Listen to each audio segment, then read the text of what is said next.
Growing up, I always felt like the black sheep in my family. I didn't look much like my siblings, and even our personalities were worlds apart. But it was more than just differences in appearance or interests. My parents would sometimes make strange comments like, "Oh, you're a little different from the rest of us," and they'd exchange glances whenever I asked about family history. As I got older, I couldn't shake this feeling that I didn't quite belong. I first asked outright when I was around 10 years old. I remember the scene vividly. My dad sitting with his newspaper, my mom sorting laundry in the living room. I blurted it out. "Why don't I look like anyone in the family?" My mom's hands froze mid-fold. She looked at my dad, and then they shared that look again, the one that always made me feel like there was something unspoken between them. Finally, after a long, tense silence, my dad sighed. "You're adopted," he said, his voice gruff, almost impatient. I felt like the floor had dropped out from under me. Adopted? I couldn't understand why they'd never told me before. I spent the next several years in turmoil. Suddenly, all those feelings of being different weren't just in my head. I had a biological family out there somewhere, people who shared my DNA, my history. But when I tried asking my parents more questions, they were annoyingly vague. My mom would say, "Your birth parents wanted privacy," or "We don't really have any details." And my dad would just shrug it off, saying, "Focus on the family you have now." I tried to make peace with it. By the time I was in college, I'd mostly accepted the idea. I thought I'd never really know my birth parents, and maybe that was okay.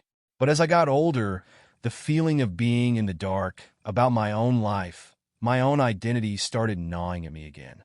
I wanted answers, so I decided to take a DNA test. I wanted some clue, maybe even a distant relative I could reach out to. I ordered the test, sent in my sample, and waited. But when the results came back, they weren't at all what I expected. According to the results, I wasn't adopted. My DNA matched my parents perfectly. I was their biological child. I felt like my head was spinning. The test had to be wrong, right? But no, it was accurate. After reading and rereading the results, I couldn't deny it anymore. My parents had lied to me. All those years, they'd let me live with this huge identity crisis, this constant ache of not belonging. And it was all based on a lie. I confronted them the very next day. I sat them down in the kitchen, and I went straight to the point. "The DNA test says I'm your biological child," I said, holding the paper up like it was evidence at a trial.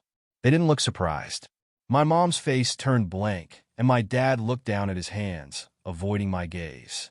I felt my heart race with a mix of anger and betrayal. "Why?"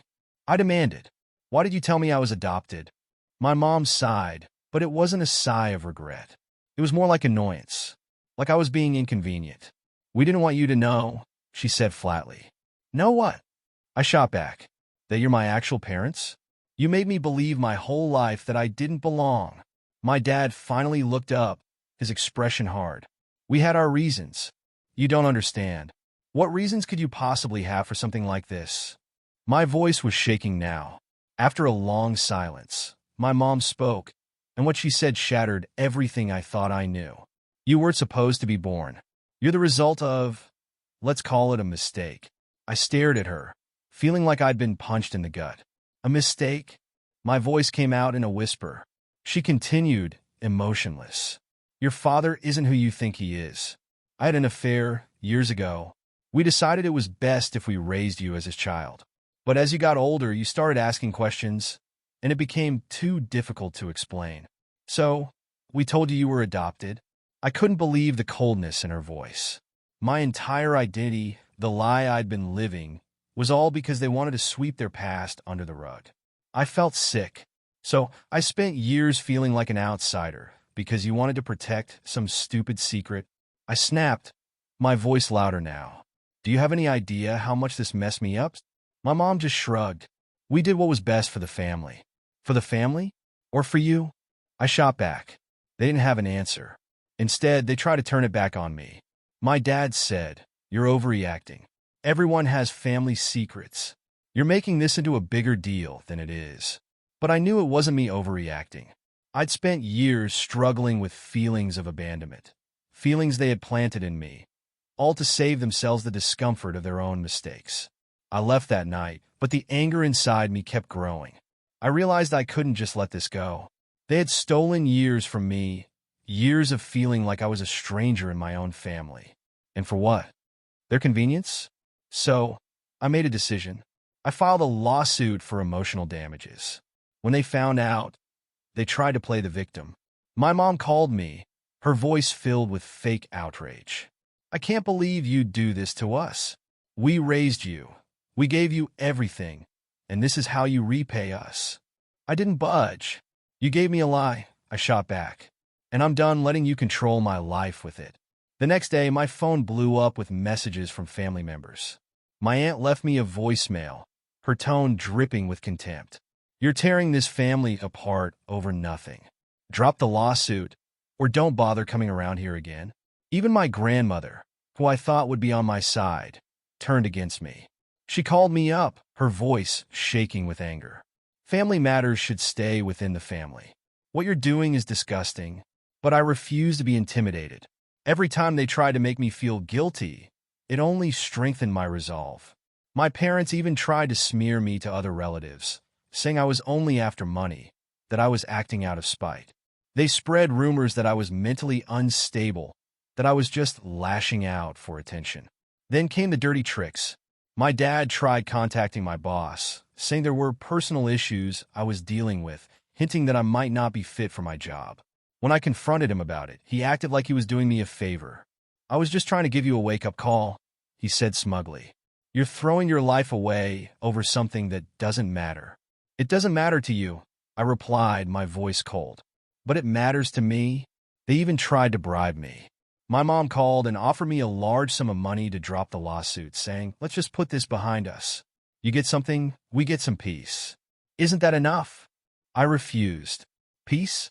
You think I'm the one ruining your peace? You destroyed mine the day you made up that adoption story." Eventually, they escalated to threats.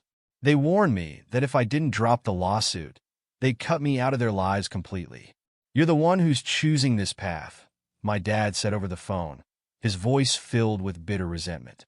"Don't expect us to come running back when you're alone and regretful." But I didn't waver. I documented every conversation, every manipulative attempt they made.